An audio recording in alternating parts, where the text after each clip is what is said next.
Developers Beamdog and Skybound Games have brought 4 of their iconic CRPGs to Switch. But before you go spending your hard-earned money on Baldur's Gate 1 and 2, or Icewind Dale and Planescape Torment, we want to make sure you know a few things first. If you have played them, they are full, engrossing experiences with bountiful customization and incredibly compelling narrative strands.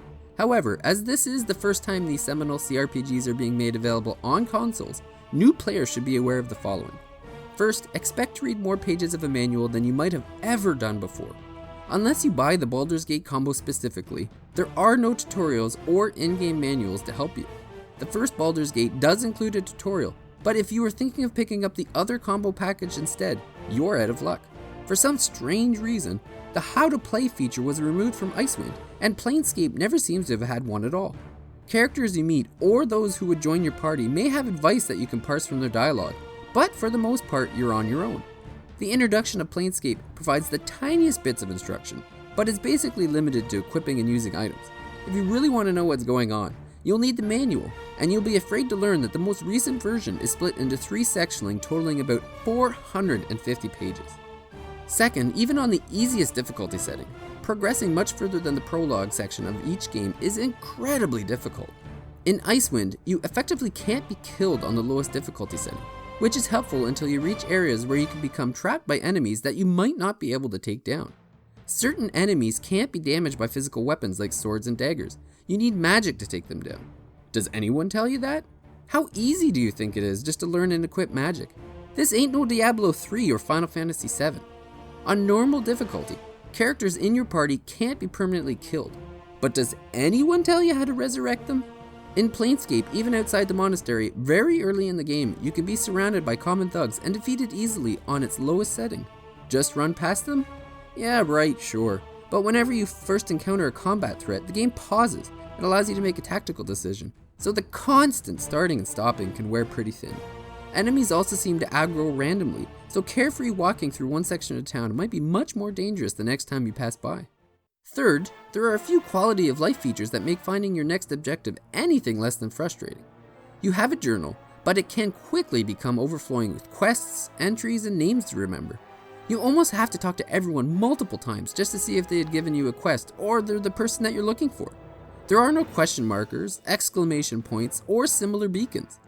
Consult your ever-growing journal frequently or be prepared to wander aimlessly. Even then, the journals are so verbose that parsing them for your next objective can be like playing Where's Waldo.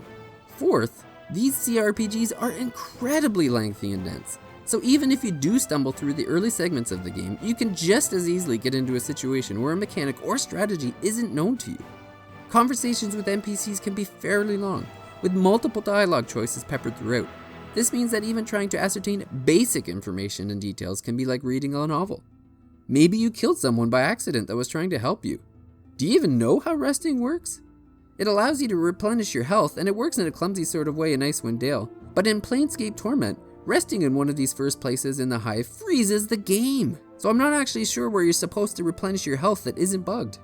Lastly, the UI simply isn't friendly to new players. It's filled with phrases, commands, portraits, buttons, and information that is overwhelming, especially early on. You have to use trial and error to find out what everything means, but even experimenting isn't always helpful because you may not clearly see the effects of your actions and settings. Of course, we're not trying to dissuade anyone from playing Baldur's Gate 1, Baldur's Gate 2, Icewind Dale, or Planescape Torment. If you love reading and interesting lore-filled fantasy worlds, there's a lot of content and story to discover.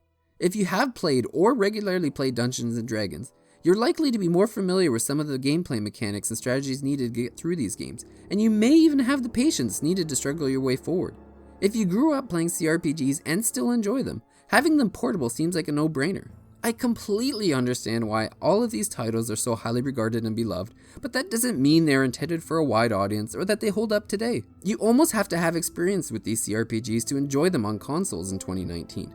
New players coming to these franchises completely fresh aren't having the red carpet rolled out for them. Instead, they are being stripped naked, blindfolded, shackled, and then asked to make their way through a dangerous wilderness, a frozen wasteland, or a demonic cesspool.